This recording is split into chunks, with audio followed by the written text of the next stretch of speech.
जानिए रावण के पुष्पक विमान की शक्तियों के बारे में। हमने रामायण में रावण के पुष्पक विमान के बारे में बहुत सी कथाओं में सुना है, लेकिन बहुत कम लोग जानते हैं कि रावण का पुष्पक विमान आज की आधुनिक तकनीकों वाले विमान की तरह ही था, बल्कि ये कहा जाए कि कई गुना आगे की तकनीक थी। रामायण में लिखा है कि रावण ने माता सीता का अपहरण करके पुष्पक विमान के जरिए ही लंका लेकर गया था। वाल्मीकि की रामायण में इस बात का वर्णन मिलता है कि पंचवटी आश्रम में माता सीता का हरण करके रावण पुष्पक विमान से लंका की ओर उड़ गया था। रास्ते में जटायु ने माता सीता को बचाने की कोशिश की। जटायु ने पुष्पक विमान में सवार रावण पर हमले किए, लेकिन रावण की ताकत के आगे मजबूर वे माता सीता को बचा नहीं सका। रावण हवाई मार्ग से पलक झपकते ही माता सीता को लेकर अपने सोने की नगरी लंका पहुंच गया। दोस्तों, ऐसा कहा जाता है कि पुष्पक विमान आज के विमान के तरह ही था। पुष्पक विमान के जरिए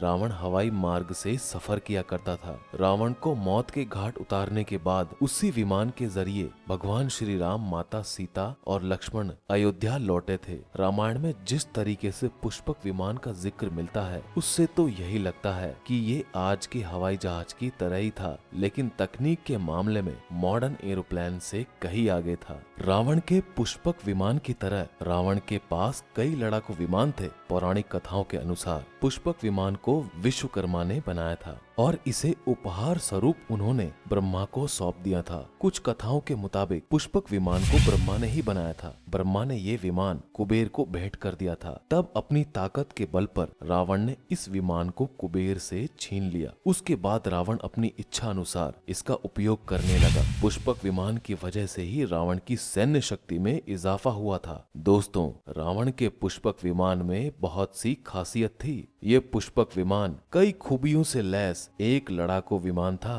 रामायण के सुंदरकांड के 7वें अध्याय में पुष्पक विमान के बारे में जानकारियां मिलती है। पुष्पक विमान की आकृति मोर की तरह थी। ये अग्नि और वायु ऊर्जा से उड़ान भरता था। इसकी तकनीक इतनी उत्कृष्ट थी कि इसका आकार छोटा और बड़ा किया जा सकता था। साथ ही इस पुष्पक विमान को लेकर यह भी कहा जाता है कि रावण अपनी पूरी सेना को साथ लेकर इस विमान से उड़ान भर सकता था। पुष्पक विमान अपने चालक की इच्छा के अनुसार गति पकड़ता था। ये मन की गति से उड़ान भर सकता था, यानी कि दोस्तों, सोचने भर से ही वो इच्छित जगह पर पहुंचा देता था। ये सारी दिशाओं में उड़ान भर सकता था। ये सभी मौसम में उड़ान भरने योग्य वातानुकूलित विमान था। इस विमान में सोने के खंभे लगे थे।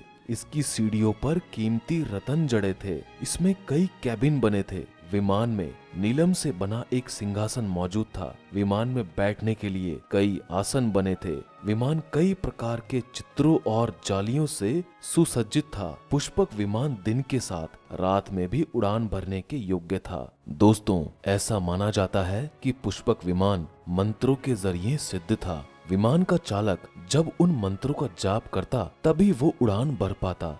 ये एक तरह से रिमोट से संचालित विमान की तरह था। पौराणिक कथाओं के अनुसार पुष्पक विमान एक जगह से दूसरी जगह ही नहीं बल्कि दूसरे ग्रहों तक की यात्रा करने में सक्षम था, यानी कि ये एक तरह का अंतरिक्ष यान था। पूरा विमान सोने का बना था। भगवान राम ने रावण का वध कर लंका पर विजय पाई थी। तब युद्ध के बाद भगवान राम ने विमान का पूजन कर ये दिव्य विमान वापस कुबेर को सौंप दिया था। कुबेर ने पुष्पक विमान को भेंट स्वरूप भगवान राम को ही दे दिया, जिसके बाद पुष्पक विमान से भगवान राम, माता सीता और लक्ष्मण अयोध्या पहुंचे। दोस्तों, पुष्पक विमान को लेकर दूसरी कथाएं भी सुनने को मिलती है। कहा जाता है कि प्राचीन काल में उन्नत तकनीक वाले विमानों के बारे में पता चलता है। स्कंद पुराण के खंड 3 अध्याय 23 में इसका उल्लेख मिलता है। उसमें लिखा है कि ऋषि कंदर्म ने अपनी पत्नी को खुश करने के लिए एक विमान बनाया था। इस विमान के जरिए कहीं भी आया जाया जा सकता था। ऋषि कंदर्प के बनाए इस विमान में पुष्पक विमान वाली खूबियां थी।